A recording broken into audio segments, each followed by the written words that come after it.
Morning students. आज का हमारा विषय है हिंदी, जो वर्ग 5 की पढ़ना है, जिसका पहला अध्याय है परिश्रम यानी कि मेहनत। यह एक कविता है जो द्वारिका प्रसाद माहेश्वरी जी के द्वारा लिखा गया है। द्वारिका प्रसाद माहेश्वरी एक कवि हैं। इन्होंने इस कविता का नाम दिया है परिश्रम। तो आइए पढ़ते हैं। केवल मन के चाहे से ही मन चाही होती नहीं किसी की, बिना चले कब कहाँ हुई है मंजिल पूरी यहाँ किसी की। मतलब ये हुआ, सिर्फ मन से चाहने से ही कुछ पूर्ति नहीं होता। सिर्फ मन से चाहेंगे वो चीज़ हमें नहीं मिलेगा। उसके लिए हमें चलना होगा ताकि हमारा मंजिल मिल सके, हम जो चाह रहे हैं वो मिल सके। पर्वत की चोटी छूने को पर्वत पर चढ़ना पड़ता है। सागर से मोती लाने को गोता खाना ही पड़ता है। मतलब पर्वत चढ़ने के लिए चोटी को छूना पड़ता है, ठीक है। और मोती लाने के लिए सागर में डुबकी लगाना पड़ता है, समुद्र में डुबकी लगाना पड़ता है। आइए नीचे की ओर। उद्यम किए बिना तो चींटी भी अपना घर बना न पाती। उद्यम किए बिना न सिंह की भूख कभी भी है मिट पाती। उद्यम मतलब होता है क्या? तो उद्यम का मतलब होता है प्रयत्न, कोशिश। मतलब कोशिश किए बिना ना ही चींटी अपना घर बना सकती है और ना ही कोई जानवर यानी कि शेर अपना भूख मिटा सकता है। इच्छा पूरी होती तब जब उसके साथ जुड़ा हो उद्यम। प्राप्त सफलता करने का है मूल मंत्र उद्योग परिश्रम। इच्छा पूरी करने के लिए सबसे पहले उद्यम जरूरी है। उद्यम मतलब प्रयत्न करना, कोशिश करना बहुत ही आवश्यक है, ठीक है। इसलिए कहा गया है कि सफलता का मूल मंत्र उद्योग है, परिश्रम है। उद्योग मतलब कोशिश, परिश्रम मतलब मेहनत। इस तरह से हमारा यह जो कविता था परिश्रम वो पूर्ण हो चुकी है, जिन्हें लिखे थे कवि द्वारिका प्रसाद माहेश्वरी।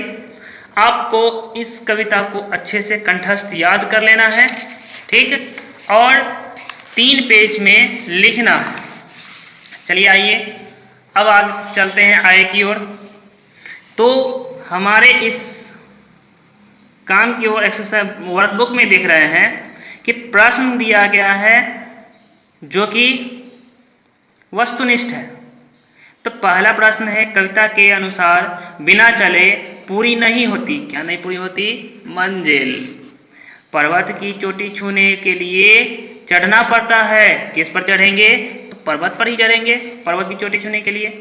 बिना उद्यम के चींटी नहीं बना पाती। क्या नहीं बनाएगी? घर, अपना घर नहीं बना पाएगी। कविता के अनुसार सफलता प्राप्त करने का मूल मंत्र क्या है? उद्योग परिश्रम।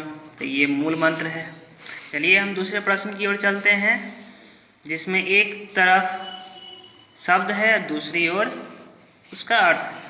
पर्वत का अर्थ होता है पहाड़, सागर समुद्र, उद्यम मिस होता है मेहनत, जिसे हम शब्दार्थ में पढ़ चुके हैं, सिंह कहते हैं शेर को, और उद्योग मिस होता है प्रयत्न। इस तरह से हमारा मिलान कंप्लीट हो चुका है, पूर्ण हो चुका है। चलते हैं हम तीसरे प्रश्न की ओर, जिसमें कविता की लाइनें दी गई हैं, पंक्तियां हैं, उनके कुछ शब्द छूटे हैं, उन्हें हमें पूर्ण करना है। जैसे केवल मन के डैश से ही, तो इसमें लिखाएगा चाहे से ही। बाकी की लाइन पंक्तियां छूटी है, इसे आपको पूर्ण करना है। चलिए आगे की ओर हम देखते हैं। तो इधर है प्रश्न उत्तर, जिसमें एक शब्द में प्रश्न का उत्तर देना है, 1 से 2 वाक्य में उत्तर देना है, और 2 से अधिक वाक्य में उत्तर देना है, ठीक। इसमें कठिनाई ना हो इसके लिए हमने आपके लिए पहले से ही प्रश्न का उत्तर तैयार रखा है, जिसे आपको लिखना है। तो ये रहा आपका प्रश्न का उत्तर, जिसे आपको अच्छे से लिखना है और इसे याद कर लेना है अच्छे तरीके से। चलिए अब हम फिर आगे की ओर बढ़ते हैं। आइए बोध एवं विस्तार में। तो सोच कर बताइए, मोती कहाँ से मिलती है? सागर से ना, हम लोग कविता में पढ़े थे। बताइए, यदि आप पढ़ाई में परिश्रम नहीं करेंगे तो क्या होगा? सफलता, सफलता नहीं मिलेगी, है ना।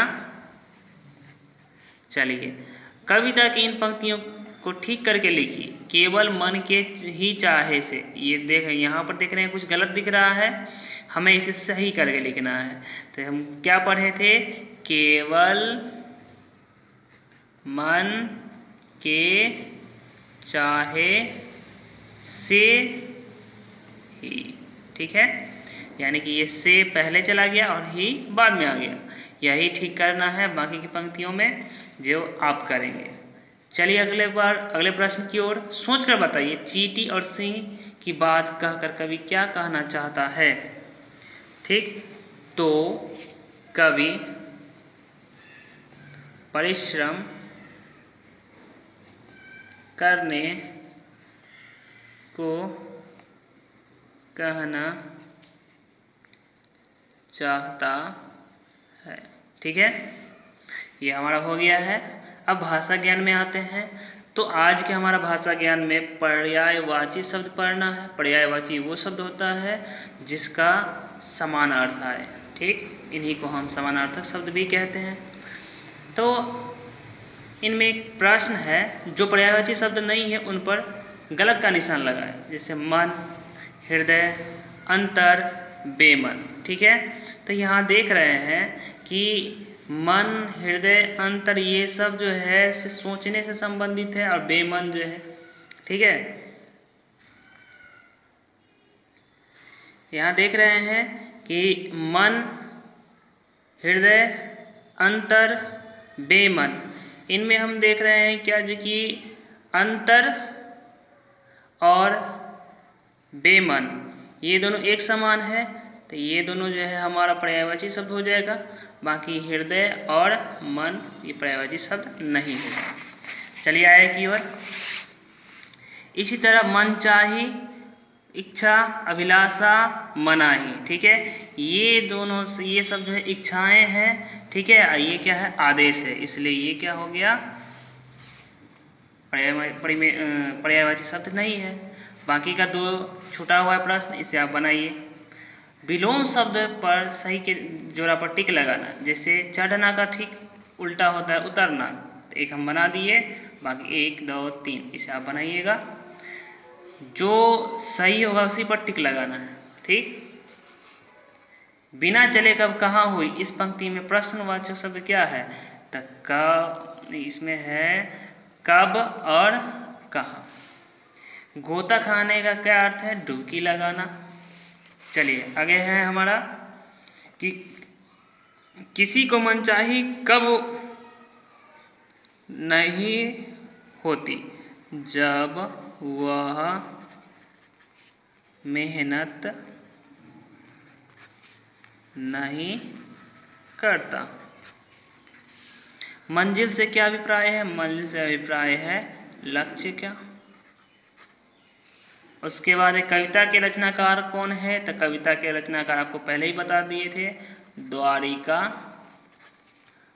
प्रसाद महेश्वरी, ठीक है। ये मौखिक प्रश्न भी हमारा हो गया है। अब आगे बढ़ते हैं पाठ से आगे। क्रियाविधि, कविता को कंठस्थ करके कक्षा में सस्वर गायन कीजिए, यानी कि इस कविता को याद करके कक्षा में अच्छे से सुनाना है। समूह चर्चा, कक्षा में अपने मित्रों के साथ बैठकर चर्चा कीजिए कि जीवन की सफलता प्राप्त करने का क्या रहस्य है, ठीक। आपने इस कविता में पढ़ा है कि परिश्रम, ठीक है, और मेहनत, ये दोनों क्या है? जीवन की सफलता का मूल मंत्र है। इसके अलावा और भी कुछ है, वो अपने दोस्तों के बीच से चर्चा करके पता कीजिए। चित्रात्मक अभ्यास कार्य, इंटरनेट से किन्हीं 3 सफल व्यक्ति के चित्र अभी संकलित करके अपनी चित्र पुस्तिका में नाम सही चिपकाइए। मतलब इंटरनेट से 3 सफल व्यक्ति का फोटो ले लेना है, उनका नाम लिखना है, ठीक है, उनके बारे में कुछ लाइनें लिख देनी है, और इसे करना है ड्राइंग की कॉपी में। फिर है परियोजना कार्य, 10 लघु वाक्य तैयार कीजिए। जैसे परिश्रम ही सफलता की कुंजी है। जैसे ये एक वाक्य है, एक पंक्ति है, इस तरह की 10 पंक्तियाँ तैयार करना है आपको। ठीक है, इस तरह से हमारा ये कविता का संपूर्ण कार्य पूर्ण होता है। ठीक है, आप सबका काम है कि आप लोग इस कविता को अच्छे से याद कीजिए, प्रश्न उत्तर जो लिखाए हैं उसे फेयर कीजिए, याद कीजिए। ठीक है, और जो अधूरे अधूरे कार्य बताए गए हैं उसे पूर्ण कीजिए। चलिए, इसी के साथ आज का कविता, आज का वर्ग समाप्त होता है। धन्यवाद।